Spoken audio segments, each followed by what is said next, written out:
Salut les gars, bienvenue. Good morning and welcome to Treyarch. I'm John Raffis and this is the very first live stream for Call of Duty Black Ops 4. The first of many streams from this, our new live stream studio. So let's get right to it. On May 17th, we reveal Black Ops 4 to the world. And next week, we've got E3, where we will have 4 playable multiplayer maps on the show floor.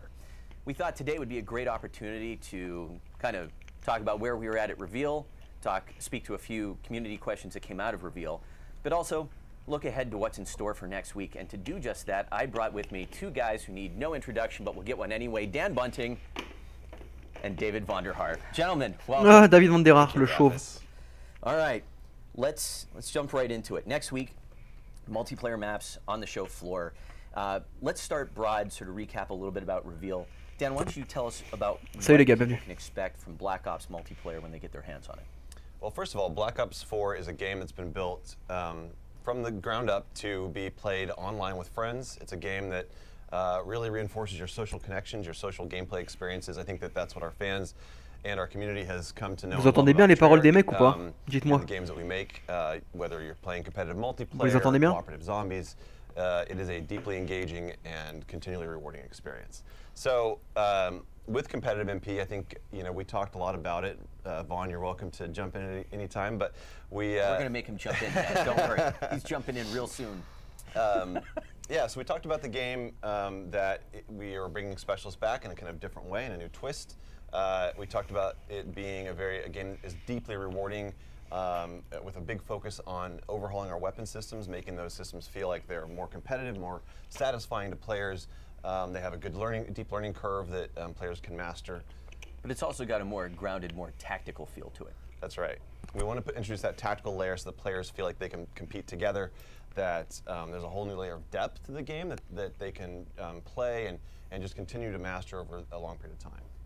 So David, that's good, by the way. So I didn't even take a breath. My job is done. I don't have to dock anymore. I just go home. No, I'm kicking it back over to you to talk about game design decisions. So if you could talk about some of the design principles at play that you guys have enforced for Black Ops 4. Yeah, so I mean, always we start with what we call the game pillars, and they are sort of foundational things that guide a lot of the decision making for where the game is. So they're, I use them in my job as kind of a report card for the work that we're doing as a team. So one of the big ones that's important to me for the pillars was rewarding in all things. I think that's a really simple way of saying everything that you do when you play the game, like if you press a button, it has the haptic feedback, it has to give you audio, right? It has to animate. Like these are all really simple things in isolation, but together they create that kind of experience where subtly, doing something as simple as reloading your gun has a lot more to it than just everything that you know about reloading your gun. J'arrive pas à traduire de quoi il parle, Sylphax, il va trop vite, ce fils de pute. Animations, the model, lighting, I mean, just across the spectrum, so that one's really important. The other one that we talked about a lot was fun to watch, right? And there's a lot of ways to think about fun to watch. It's not just, hey, this supports streaming features, right? That's a thing, that it's streamer friendly, but also the game design itself, right? Trop vite, so mec. Talks about the specialist in particular. There's an example of, as a spectator, while you're watching the game, you understand a little bit more about what's happening there because you're watching a particular player play a particular specialist, and that particular specialist has things and does things that within the game loop that no other player can do. So that makes it sort of easier to understand when you're watching and a way to associate how well you do playing that person than with the person who's actually streaming. So those are like 2, and then the third one. Well, all that feeds into the idea of like letting people still be sort of like a Call of Duty badass, but sort of unlocking a deeper potential. Yeah, of Je sais course. voir si je peux appeler un stream en français. Streaks, selecting your weapon and configuring your weapon and the chat. I mean, all the things J'arrive that pas à make traduire. Call of Duty are still here. Yeah. In a big way. And our third pillar is we wanted to have a deeply rewarding. Par lui. We want players to feel like. Ils font attention depuis les petits jeux spatiaux là. Ah, ok. Pour l'instant, ils font juste que de chatter. Ouais, il parle trop vite, mec. En plus, c'est un accent américain, tu vois. Et du coup, bon, on va pas avoir le choix, on va se taper du ricain, les gars. Kind of guiding principles. We want everything that you put into the game to be done in a way that's predictable, so players can figure it out over time. They can learn how to do it. They can. C'est une tuerie, ceux qui connaissent. Manifests itself in say like the weapon design, where every weapon, and we like to say it's its own unique snowflake, but it's its own really modeled after the concept of a brand or modeled after the concept of a character itself. So, you know, it's not just mastery of I unlocked all the attachments for this weapon, but I unlocked all the attachments for all of these weapons, and that path to that mastery is actually not exactly the same, right? So in a way, we took a lot of the stuff that we were really good at in the systems, like putting nice things in nice clean boxes that are easy to understand. J'ai fait une erreur dans le titre de mon stream. Sérieux? So, and this is a small example. Ah oui, bien vu, j'ai mis 2 fois FR. Specialist and how they combine together. Je suis un right? bolos. So on day one, you might not even realize that if you have a character with a healing capacity of any sort, and then you combine that with someone like Firebreak, what that does. So you'll see this sort of interweaving through the entirety of the game design, and that that's been quite a journey. And that also finds its way into more nuanced elements like predictive recoil. Yeah. Parlez moins vite, putain. Yeah, that's a perfect example of a kind of an overhauling a system that we've lived with in our games and in the franchise for many, many, many years. That we wanted to kind of challenge what assumptions this game is built on, and then fulfill that that pillar that we have. That you're going to have a game that's deeply rewarding and a game that has a long road to mastery. So, predictive recoil is an example of just another layer of changing a core mechanic to give players something that they can learn over time, that they can understand, that gives them that predictability that they can master over time. And at the same time, when you take predictive recoil and you combine it with the progression, the way the guns progress, and you mix it with sort of how they all interplay il parle du recul. in the long range, and then you get the combat loop that you can sort of, for us, is really important to take a crack at what does the combat loop look like, where does it modify, at what stages does it modify. That's how you end up with something like the need to self-heal, to start initiate your own heal. So it's interesting because when you talk about features, it's like the simple way to talk about features is to say we have a feature that is that you have to initiate your own heal, right? And in isolation, that seems like, well, okay, well, maybe that would be okay, right? But it's the totality of the experience of the features and how they all interweave. Ah ouais, non, mais il part that's trop a vite, very mec. tough story to tell when you're on stage for 10 minutes for the public reveal, but something that I'm personally excited about being able to come into the studio that you built, the house that John built, that's quite gorgeous, and we can maybe dig a lot deeper for folks who are curious about those no things. time limits, David. No time limits. There is some time limits. There is the fact where we have to finish the game, but sure, I like that. So if you want to kind of get into the weeds a little bit with us, this is the place to be, I think. Yeah, that's the beauty of doing a live stream like this, is that we do have a very tight time window to be up on stage and explain everything about the game in a compact 5 to 10 minute session. But we come here, we get to say why. Non, moi non plus, j'arrive pas à what's the motivation behind J'arrive it. pas à traduire. Pourtant, je suis pas mauvais en anglais, mais là, j'arrive pas. So you get maybe the better journey, or the more detailed version of that journey and how they tie together. Well, let's take that idea and apply that to something that you raised, which was the regenerative health. So coming out of Reveal, there were a couple questions around health regen. We put up a Reddit post that tried to outline some answers. There were still a couple follow-up questions that came out of that post. Perfect. This is exactly in my wheelhouse. So first, let's just start broadly from like a design perspective. Like, what is the player benefit? What's the player benefit for having to trigger health regeneration? Yeah, so there's so many ways to answer this question. I'd like to try my version, and then you can maybe take your perspective on this. So from my perspective, you have a fan base that extends Black Ops, Black Ops 2, Black Ops 3. And all of those players, some love 1, 2, 3, some love all 3, some love various combinations, right? And in some universe, you would want Black Ops 4 to be a game that all of those players Ok. Il dit qu'il a une fanbase de Black Ops 1, Black Ops 2, Black Ops 3, et que sur Black Ops 4, il veut rassembler cette fanbase des 3 opus. So, throughout the Black Ops history, there was various degrees of lethality, right? So, the first game was maybe a lot less lethal, or the time to kill was longer than 3. So, you get to kind of balance that out by saying, hey, tactical players, they have a decision-making point within the combat experience that they have to initiate, right? So if the other guy's not thinking about health, the way a tactical player might think about health, that tactical player has a chance to compete against a high-skilled guy, guy with great gun skill, I might say. So it's really about tactical decision-making within the combat loop, which changes the pace of that loop, so it puts pauses in it, and really puts the player in control of that combat loop, as opposed to the game says, you will now heal, right? And now we say, you will heal, you will decide when to heal. So if you're a game designer, being able to kind of take the things out. The game needs to do things, it needs to work, it needs to maintain the rules, but ultimately giving player agency over things is always been kind of a step from Black Ops to 2 to 3. We've been continuing to find ways throughout the history of our development with Black Ops, right? Same thing with Create a Class, right? Same thing with many features. How do you just let the player have control over what that experience is when you can and when it makes sense? That was a long-winded answer, I think. It was beautiful. It was poetic, David. Thank you. Another thing to add to that is that it introduces a point of tension in the game in the combat loop. And that point of tension is something that I think just adds depth. And if you go back to our pillars, every decision that we make on the development team is guided by those pillars. So if we say we want this game to be deeply rewarding, so give me a road to mastery where I can learn, I can master a mechanic, and make it feel good and satisfying at every moment of that journey. Then we look at every decision that we make and every kind of system and feature that exists in the game, and something like heal is something that it removes that decision point. It doesn't let you kind of stop, pause, rethink, reposition yourself in a combat engagement.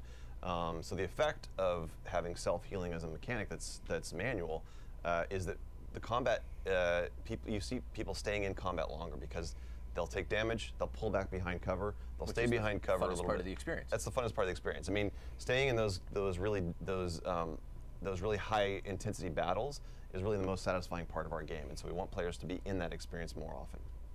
Well, there was also kind of a follow-up question to all this. So it's like on one hand, there was like, explain to me sort of how this all works, what's the benefit? But there's sort of the follow-up about stim and the use of the stim shot. Sure. So how exactly does that factor into health? So in early development, when we start to bust out numbers, or you play the game at reveal or at E3, everyone should clearly understand that when you're at this stage of development, none of the specific tuning is completely locked in, right? So no one worry. Yeah, we're pre-alpha. Right. So, however, here's what stim does. It does two major things. When you heal, there is a time period before you can heal again, right? So if I go out, take damage, heal, go back out, take damage again, now I have to wait. I can't heal. Ok. Là, il dit que se réanimer, retourne au combat, se réanimer, retourne au combat, se réanimer, c'est pas possible. Il y a un délai. Ça, on le savait. Right? Then how long it will take to get back to full health, right? So I've heard it all before. How is it going to be not a crutch, a gear piece, right? Yeah. So the answer is tuning, the answer is data, the answer is player feedback, right? In this job you hear, that in the abstract it seems like, well, you're going to have stim. Well, you're also going to have to make super tough choices between stim and other 4 things in the gear slot. So I'm not worried. You don't have to be worried.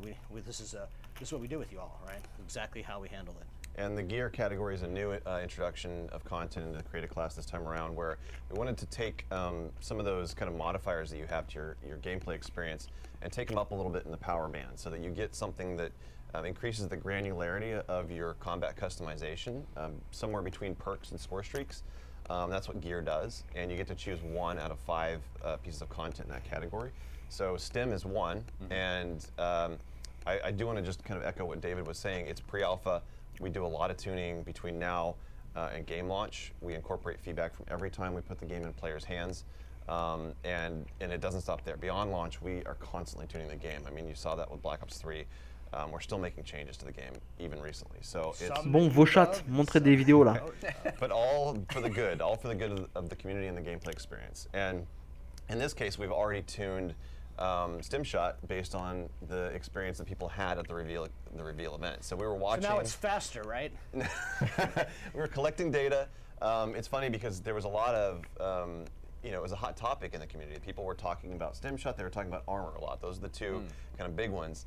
The data that we were collecting on the back end from all of the performance metrics showed that armor wasn't even that effective. Articule, kills or anything like that. So armor was actually one of the weaker pieces of content in that category. Stim shot was very powerful, and so was the motion sensor. Motion sensor was also very powerful, so both of those have been tuned since then. We do need to nerf the motion sensor. you guys totally got in front of my next question, which is like, I mean, at reveal, starting with reveal, I mean, the game has been in people's hands more and sooner than we ever have before. Like, what have you taken away from that? What have those experiences kind of put your attention on from a design and development standpoint in terms of kind of what you're evolving? It sounds like that process has already begun. Wow, geez. So The way that we measure, the way that we track performance, the analytics that are gathered, and what to do with those analytics was stuff that we spent a lot of time on trying to. And we started on 2 really, and then on 3 we had real tools, and then on 4 the tool development about how to measure that. So, you know, it's hard, but you have to for me personally try to take the emotion out of, you know, the decision making that you make there, because people have very visceral reactions, right? So, you know, to be at a reveal event, which is a semi-private event for the most part, and be able to gather and collect data about the game being played at reveal, that is like light years ahead of even where we were on 3 in so many ways. So normally you don't get that kind of data. Maybe you get it at alpha. Some get a little bit of beta, and then you don't get the most of it until the game's out when, you know, 1 billion people are playing, right? So it's nice to be able to have that kind of stuff up front. So mad shouts out to the guys inside the building that are helping us do that. All right. But we've done a whole tuning pass. All the weapons have been touched. All the pieces of gear content have been touched. Score streaks have been tuned.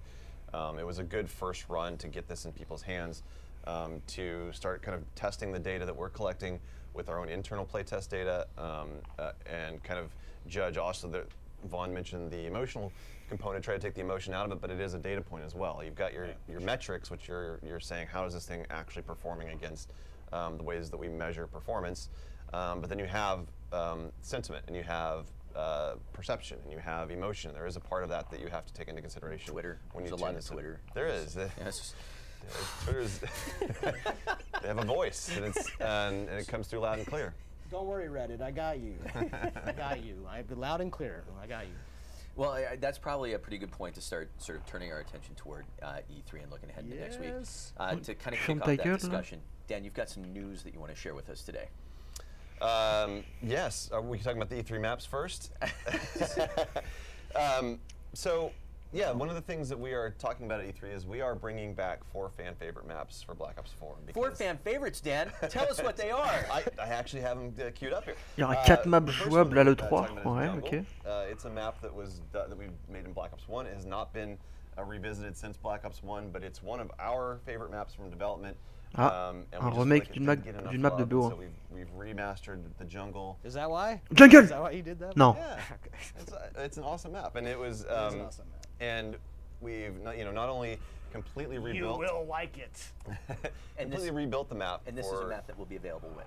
This will be a map that's available at launch. Okay. It comes with the game. Comes with the game. Part of the game experience, and it's we've J'espère que j'ai mal these maps compris. that I'm going to talk about. We've rebuilt from the base level, from the ground up. It's all new visuals, all new. We've even done some gameplay tuning, some changes to adapt to the mechanics of the game as they've evolved from Black Ops 1 to now Black Ops 4.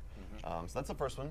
Okay. Jungle. Slums. Slums is the second Non, one. je suis nul clavier You souris. want to talk about I it? just want to talk about how awesome it is, and the nature, like the competitive nature of that kind of map, the walled garden in the middle, right? These are all experiences that they're fun to come back to. It's actually really a good thing to sort of remind ourselves what we learned then, right? Because when you go from 1 to 3 and things that had happened between those games, how fast 2 was, and then the verticality of 3, and then come back around again, right, on 4 to look at Slums as as a pure, great, like, design roller test case. It's like, oh, this is why these maps were good. These were why these maps are popular. And when you get to 4 and you come back to the ground, right, you got to it's kind of maybe slightly obscurely to say, it's actually important to remind ourselves that the pace of 4 is more in line with 1, because you're not thrust jumping and you're not wall running.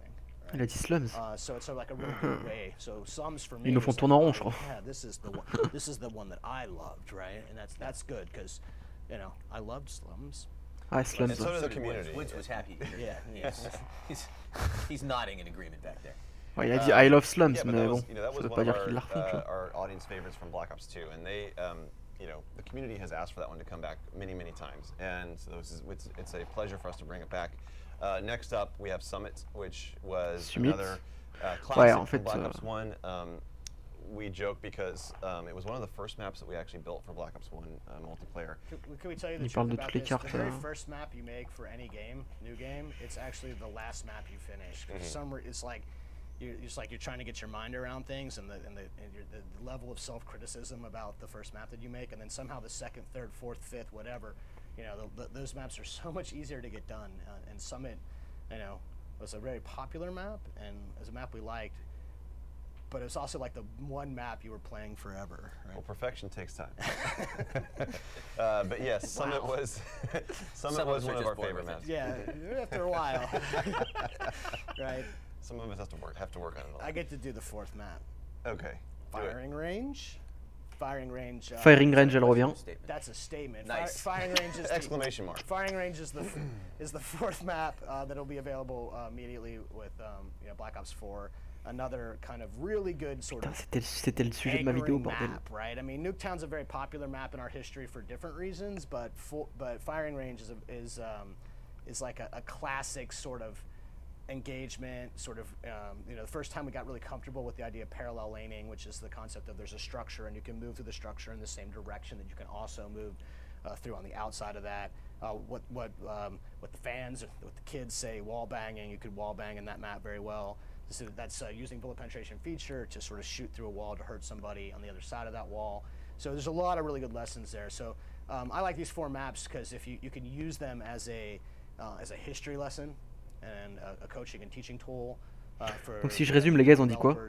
Jungle, Summit, Slums, Firing Range. And they're good case studies in so many ways. As and obviously I'm talking very from a designer perspective on those kinds of things. But wait, Dan, there's more. There's more? No. You were born for this. No.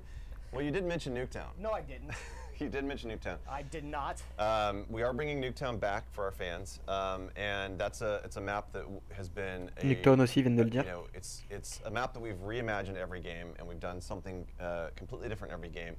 But with this one, we're kind of going back to the Cold War roots a little bit, and it is, but it's got a different twist. So if you look at the very original Black Ops 1, it was really built into that sort of American ideal of Cold War era suburban families, and we have recaptured that theme of the heart of Cold War, but we've put a different twist that we think is a lot of fun. We can't wait to talk more about it, and it is a map that we're bringing to our fans shortly after launch, but everybody who plays Black Ops 4 will get it. That map was designed by Adam Hoggett, level designer for MP, who recently celebrated literally his 10-year anniversary at Treyarch. Congratulations, Adam. Also, if I have to talk to you about Nuketown one more time, I'm just going to fall over. All right, so I ran into him in the parking lot yesterday, and I'm like, thanks, bud. Still talking about Nuketown. Got to talk about it tomorrow. So, look. I'm going to have to ask you to dial it back there a little bit, David. Yeah. I think it's fun for us to joke about, and it's fun for us to do different things to it, some of which Dan's alluding at, and there's more to that still. So it is the perfect map for us to manipulate, to serve our will, right? So that's why I still love Nuketown. Il parle des maps, mec. We know that the fans love Nuketown. Very cool. Want to keep the map discussion going. Want to turn our attention to the 4 maps that will be available on the show floor. First, want to give a little shout out to Zombies. As you may recall, Jason and Craig showed up at Reveal to share information about the Zombies offering for Black Ops 4. Biggest Zombies offering ever, with 3 experiences on disc, 9 Voyage of Despair, and a sweet coming-of-age tale, Blood of the Dead.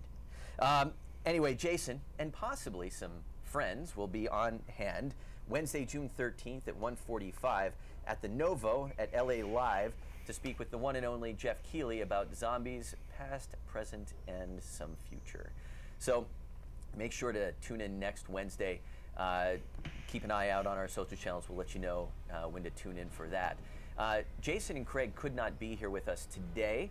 I have a sneaking suspicion that immediately following the stream there will be a little message from Jason up on our blog post that will shed a little more light into where they're at and what they're up to.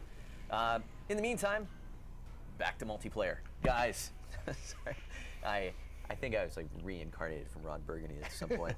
All right, 4 maps, show floor. We got a lot to talk about here. We got some map fly-throughs, a brand new map that people haven't seen yet, which we will get to. Let's first start with Contraband. Contraband, yes. So Contraband, was, les colis, mon one of pote. the maps that everyone saw at Reveal. Yep. It is based on a tropical island off of the coast of Colombia, where an international arms smuggling ring is based. And so it's a really exciting map. It's a lot of fun. Ah non, It's a very Contraband, c'est le nom de la jungly map, type pardon. of vibe, very ocean vibe. Ça apporte le nom de les colis. This isn't spring break material. This is not a spring break party. There might be pirates here. Oh, God. There are no pirates. No pirates. Oh, just kidding. No pirates. But it is, Contraband was a really fun map to make. We really enjoyed capturing that kind of old world vibe mixed with this new world kind of contraband under the radar sort of smuggling ring camped out here. So it's got a lot of underwater combat.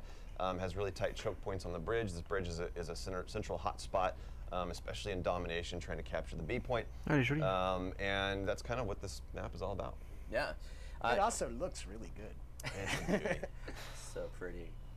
And then next up, I believe this is the new one, Frequency. Sure, we want to do the new one right away. All right, let's talk about Frequency. Get into it. Frequency is it's a very small, chaotic map. Actually, in development, we're calling it frenetic because it's one of those maps that you get a lot of fast-paced action. It's got a really great flow to it, constantly moving players around and colliding them into really great, intense head-on battles. But Frequency is it's based in Hunan province.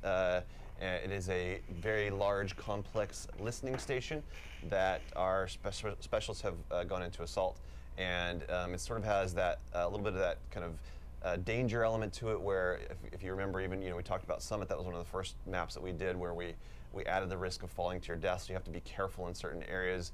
This is another one of those maps that you have to be a little bit more careful when you move around the outside lateral paths. But the inside is a super tight choke point hotspot. Yeah, large. You say large, so the complex is large. The map itself. The map is tight. Yeah, this is frenetic. One of our smaller ones. Yeah, it's intensely chaotic in the center. Need to talk to our production team. I hope I'm getting this right, but I believe that this is the map that will feature the new mode Control on it. Can you tell us a little bit about Control and how the mode works? Yes, Control. So Control is a new game mode that we've introduced in this game. We've designed it with the goal from the beginning of really bringing out the best of the tactical gameplay that we have in this game, and kind of enhancing the roles that the specialists play in combat, where you can really, your team is going to work together whether they mean to or not. And that was one of our goals of this game, is that we wanted to introduce more teamwork without forcing it on players, let players kind of just play the game, enjoy it. We've talked about, we had this kind of philosophy of what's in it for me. Like, I want to help my team, but I want to make sure that I'm doing awesome myself. So every single mechanic that we designed is really designed to cater to our Call of Duty style of player, while also introducing teamwork, whether active or passive. And this mode is really built to bring that out. With a shared, pool of lives, right? So there's an example of how you can. What's in it for me? Well, I shouldn't die, but then by not dying, I also can help my team win. So those are how you get players shared goals, right? Without forcing the shared goals, because it's bad for you to do that. It's bad for your team to do that, right, towards the end. So the way that this mode resolves can be quite intense. There's nothing like throwing yourselves on an objective at the same time you're trying to not die, right? So these are good examples of how you sort of can bring the teamwork out. We really talk about it in terms of bring the tactical play out of the game, and you will help yourself by helping a teammate. That's the what's in it for me kind of thing. But that might also show you that Dan is maybe not a team player. Throwing yourself on an objective without dying. Yeah, sounds like game development. That's what I do. Wins. It's intense. It's a great mode. Wins before KD. Fans love it. Wins before KD. La victoire avant le ratio. That is another map that we will have on the show. Seaside is a coastal kind of old world town in the coastline of Spain that's been built. It was the site of a demonstration that kind of went awry. Government forces had to come in, so you see lots of big tanks have come in and barreled through walls. This is one of the first maps that we built on this game. We are still playing it forever, just like every game we make. But it's a lot of fun. I mean, this map has a big kind of open courtyard in the middle with sniper overwatch positions that Can you explain to me how the tank got in there? Because I'm still trying to figure that out. You'll never know. It just busted through the wall and kept going. Yeah, so that central courtyard is a site of some very intense battles. It has great sniper positions up there, while at the same time having a lot of tight, choky kind of flows around the outside. So if you want to take, for example, take the path of the wine cellar, it's going to be kind of a windy path, lots of cover, lots of sort of kind of in and out positions that are fun to just fight close range combat with. I do appreciate that the pastries and wine were left untouched. So that's priorities. Priorities are straight. Treyarch has a history of running tanks through that particular structure, those types of structures. Last but not least, payload. Payload is an ICBM facility, a missile defense station that's built deep into the mountains of Iceland. Nice.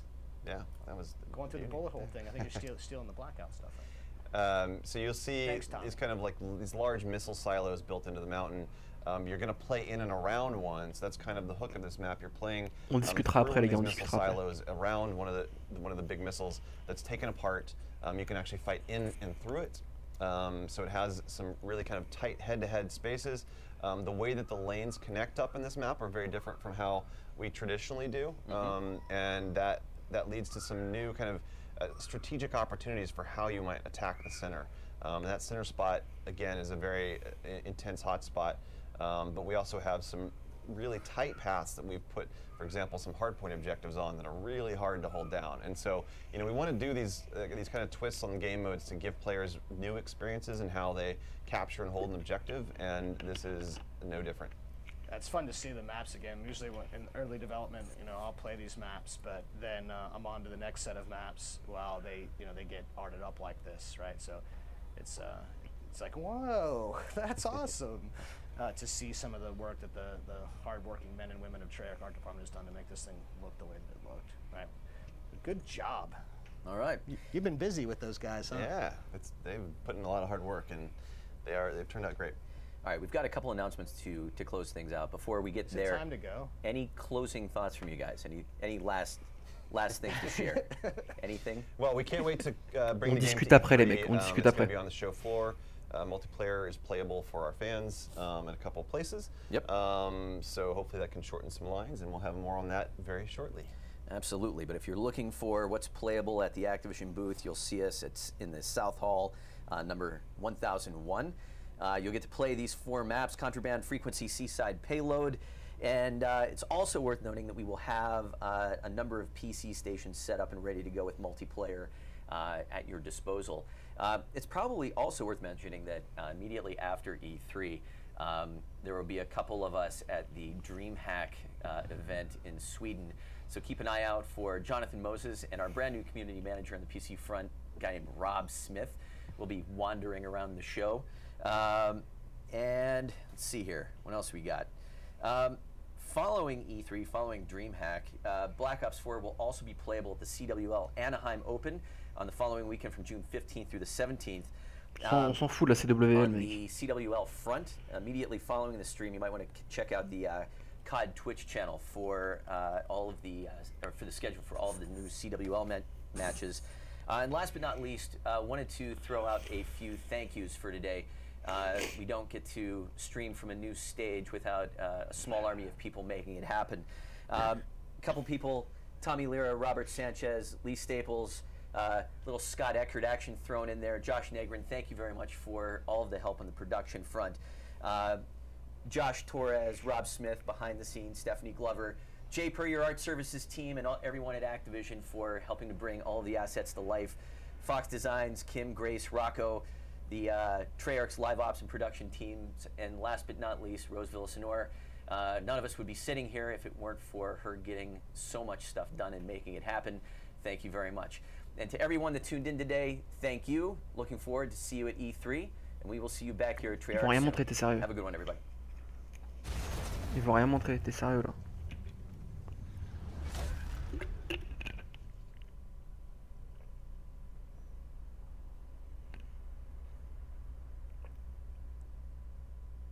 Oh! Oh! On a pris une quenelle, mon pote! Ah! On a pris une quenelle, frérot! Oh là là, la quenelle! Bon, bah, du coup, ouais, hein! Tout le monde dans le chat dit what the hell, what the fuck? That's all. Bah, oui, mec, moi aussi, je comprends pas. Normalement, ils avaient dit multiplayer, gameplay et tout. C'est même écrit Black Ops 4 multiplayer livestream. Quenelle, mon pote. what the fuck. Le Battle Royale, ils en ont même pas parlé, bon c'est pas grave. Ouais bah du coup je sais pas trop quoi en penser. Je sais pas trop quoi en penser, vous en pensez quoi vous? Parce que ouais, bah, ils nous ont donné même pas, attends, ils nous ont donné 4 maps jouables à l'E3. Qu'on aura le jeu play, enfin jouable à la CWL, mais ça à la rigueur on s'en fout un peu. À la DreamHack aussi on s'en fout. Ouais c'est un peu... C'est un peu léger. Vas-y je fais une O2 game BO2 les gars, et puis moi je vous laisserai après parce qu'il faudrait que j'aille finaliser une vidéo. Ouais les maps, putain je les ai trouvées un peu bizarres celles qu'ils ont mis tout à l'heure, on aurait dit un peu du Infinite Warfare. C'est chelou.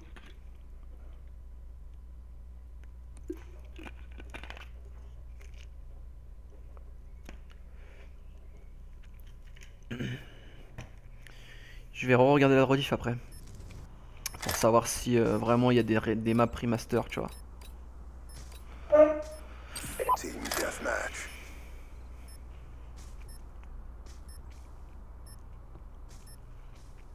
Deadly force is authorized.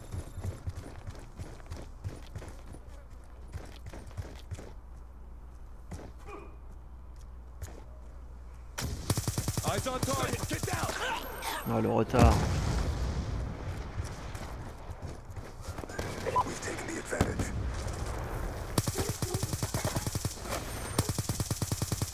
Attack reload. Changing. Enemy down. Going explosive. Kill confirmed.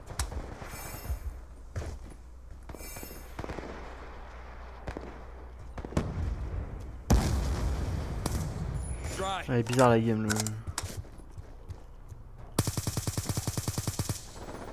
On your feet. Oh, le retard de coffre raté. EKIA. Allez hop c'est injouable, salut. Je sais pas, je vais re-regarder la rediff après histoire de voir si je peux les... Tu sais, ralentir les voix et écouter tranquillement.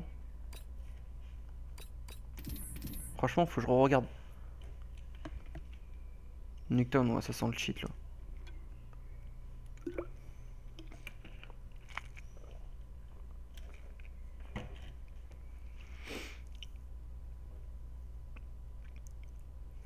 J'ai compris à peu près comme toi SnowX mais je suis pas sûr. Deathmatch.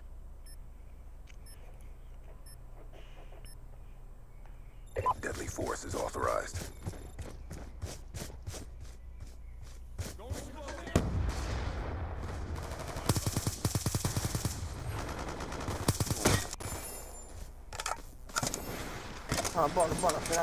Laying tack insert. We're winning this fight.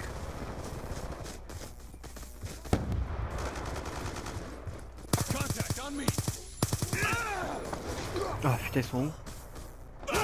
Ah merde il était juste là. Waypoint out.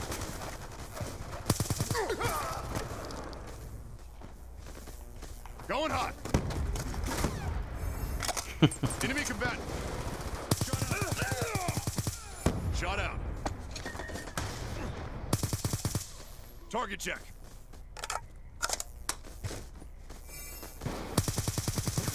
Confirmed.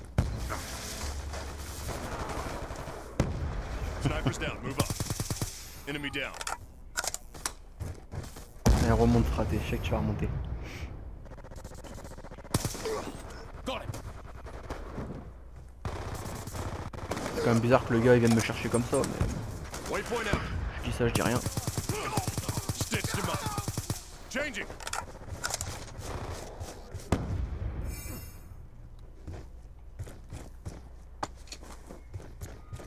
Ce qui est relou sur PS3 c'est que tu sais jamais qui c'est qui est legit en fait. Qui ne triche pas, qui... Tu vois c'est ça qui est relou. Friendly UAV inbound. On me.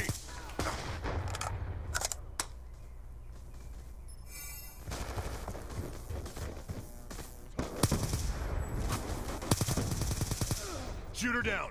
Mais tire pas dessus du con putain.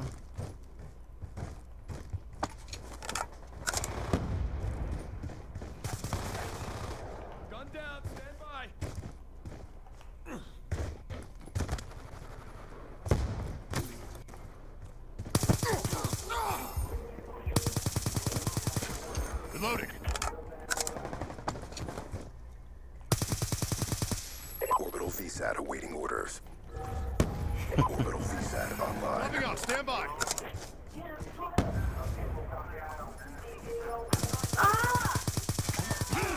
Confirmed. Hostile UAV above. Contact. Ah, je l'ai perdu de vue, non, Alban, putain. Aïe, aïe, aïe, aïe, aïe. Ouais, je l'ai mis. Waypoint out. Le délire là, putain, c'est que j'ai choke, mec, j'étais un des chiens, putain, je suis vraiment un bolos. Le problème, c'est que tu sais pas qui c'est qui est legit, c'est ça qui est relou. I'm dry. Going.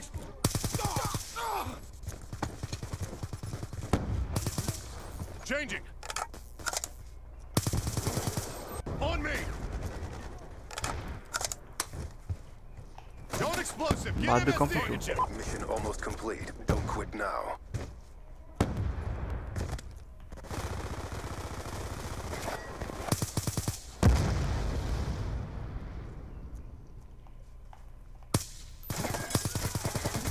Oh putain, merde.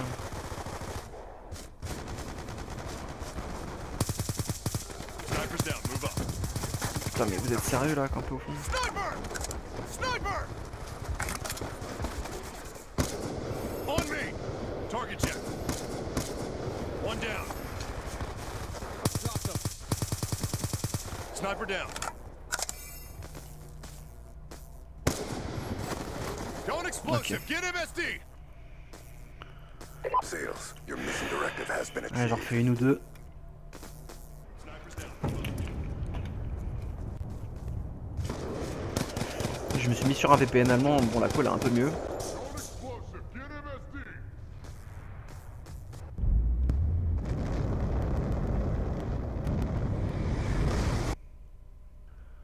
Il m'a pas répondu le temps pour le VPN d'ailleurs.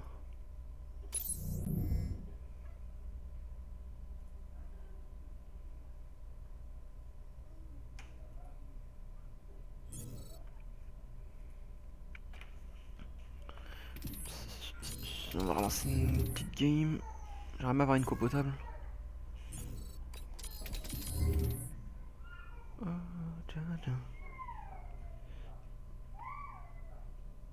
Ouais, j'ai merdé, ouais, j'avoue. C'est moi où ils ont parlé de contrebande. Ouais, moi aussi j'ai cru qu'ils avaient parlé de contrebande, mais en fait c'est le nom, c'est le nom d'une map. C'est le nom d'une map, mec. Be advised, hostile UAV Ah, incoming. 18-1, ça sent le cheat à balle. Team deathmatch. We got a green light. Ah, super, il y a Mira, mira, mira, mira, mira, mira. Regarde le shit, mira, mec. mira, mira, mira, mira, mira. We got our asses Vas a handed joder la to pincha, us. mira. Regroup. Post Mira, end mira, game. vas a Ouais, estar super. 2 horas sin conexión, payaso. Mira, mira, mira. Mira, mira, mira, mira. Out! Get up! Move down! Mira, mira, mira. Ça cheat vraiment quoi. Se llama Mira un perro Breaktas matando Killer. como al Tío, equipo español. Vaya nombre de mierda. Vaya nombre de mierda. Portugués, manco de mierda. Ahí, los portugueses. Yo Adrien, salut mec.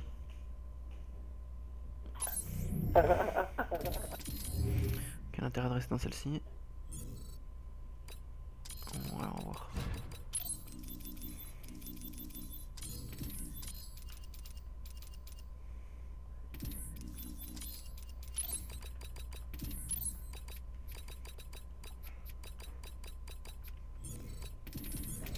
On va regarder ce camo, il est bien.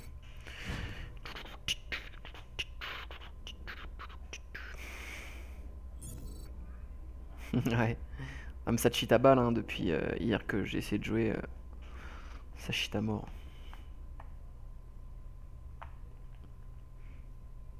Parce qu'on arrête pas de me dire ouais mais gros moi ça cheat jamais. La dernière fois que j'ai joué avec The Bee sur Xbox je me suis fait des ranks 7 fois. 7 fois hein, pas je me suis fait des ranks 6 et 7 fois. C'est pas le mot 7 CE2TE, je me suis fait des ranks 7 fois. Et là depuis hier je joue, c'est catastrophique.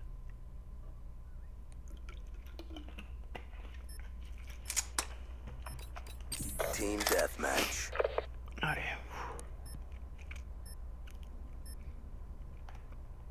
Move in and take them out.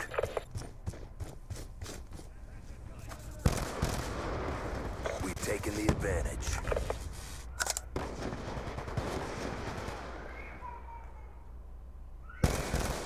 Shut out. Merci le VPN, hein. La seconde de retard à chaque fois qu'on a avec le VPN, ça te baisse des duels, mec. Lost the advantage. He's out. We've taken the lead.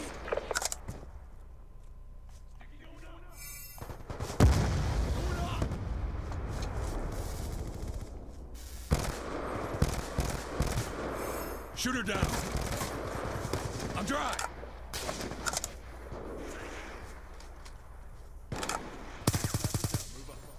Gun down. Kill confirmed. Les mecs savent tous où je suis ou quoi? Ah, il a vu mon nombre, putain.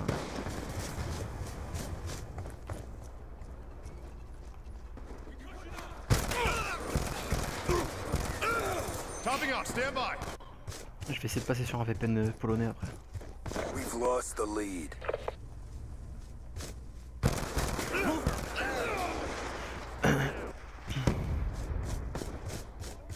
Pourquoi ils font des modes menu? Bah parce que ça fait de l'argent, mec. Il y a toujours des pigeons qui achèteront, donc Be advised, Voilà. hostile UAV incoming. Dropped him.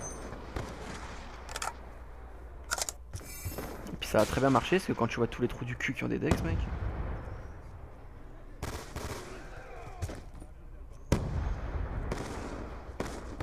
Ça a cartonné même, on pourrait dire.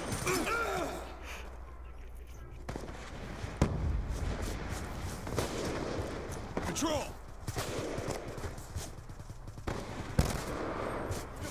Hostile lightning strike inbound.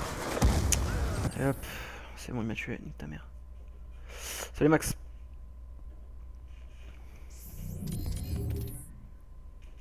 Une game avec une connexion potable, s'il vous plaît.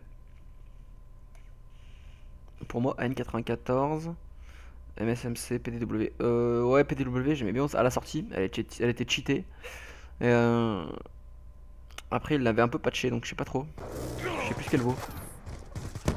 Eyes on enemy. Ouais, super, on perd 20, 55. Team deathmatch. Remember, speed and aggression, gentlemen. Hostile UAV above. Dropped him. Sniper down. Going hot. Trop nombreux. Frag out. Salut, est-ce que... Sniper. Enemy down.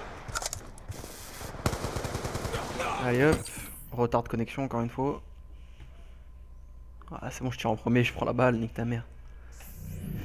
Après je suis en at modéré, c'est pas la folie.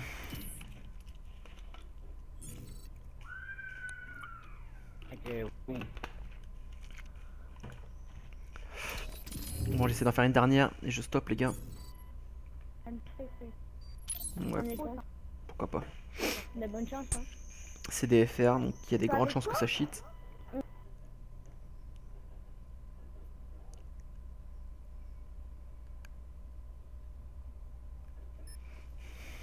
Team deathmatch. T'as pu avoir des nouvelles de l'allemand qui te... Lock 'em and load 'em, ladies. Ah, It's go time. ouais, je lui ai parlé sur Discord vendredi dernier. Ouais, il m'a montré, il est en train de faire un truc, mais... Je sais pas trop où ça en est maintenant. Reload.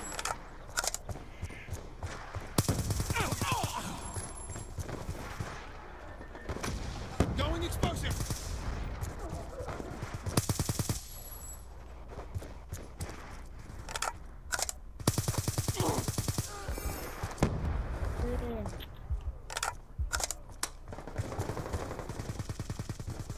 Attack reload. Right down. That's confirmed. Arrête de jouer au pied.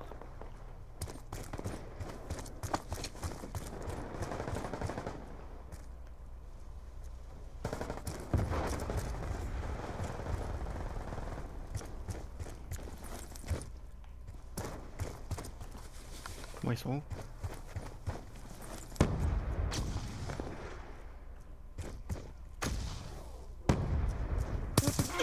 Putain mais le retard. Oh, il m'a vu 10 ans avant quoi. Merde, putain.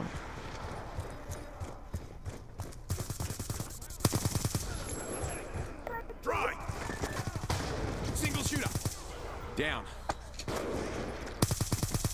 Threat down.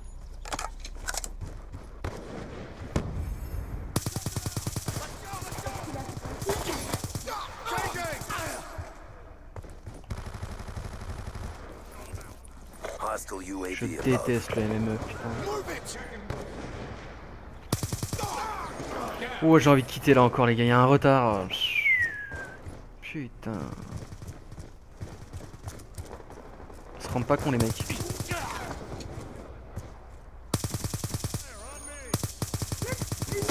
Shot out.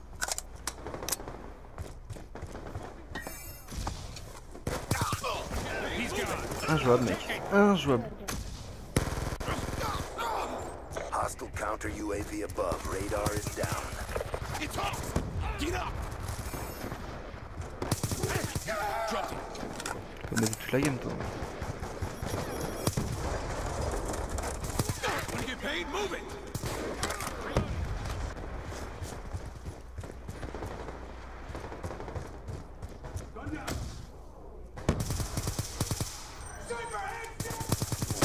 Shot out. Topping off. Combat. Les alliés, ils arrêtaient de rusher comme des débiles aussi. Gun down. Going explosive. Shot out.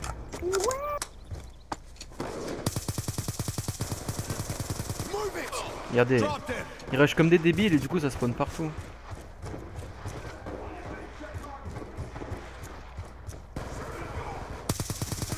That's confirmed. Down.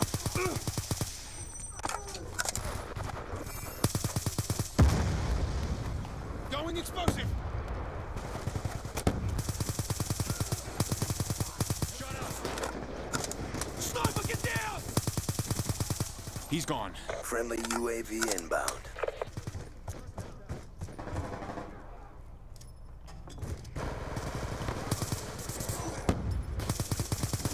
Watch out. Explosives, back it up.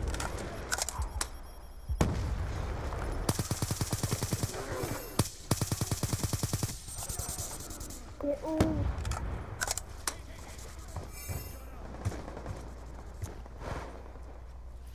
Counter UAV inbound. Stick it. On va se faire back.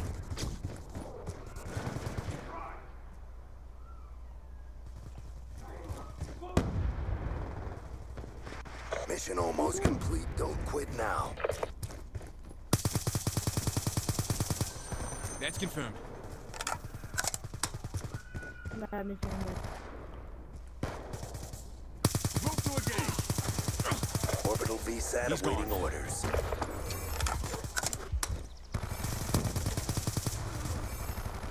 Going explosive.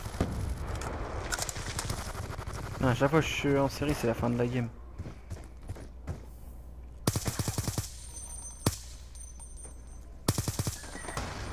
Dommage. Ah non, j'aurais pu me faire la Operation complete. Nice job. Bon les frérots, je vous laisse ici moi du coup. Merci pour les 100 likes. J'ai préparé une vidéo, je sais pas si je la sors ce soir ou pas. Et peut-être que du coup je restream tout à l'heure, parce que là il faut que j'aille manger. Et voilà, donc en tout cas voilà, dans la vidéo si je la sors ce soir, bah, je ferai un petit débrief de ce qui a été dit. Voilà, à plus tard les gars.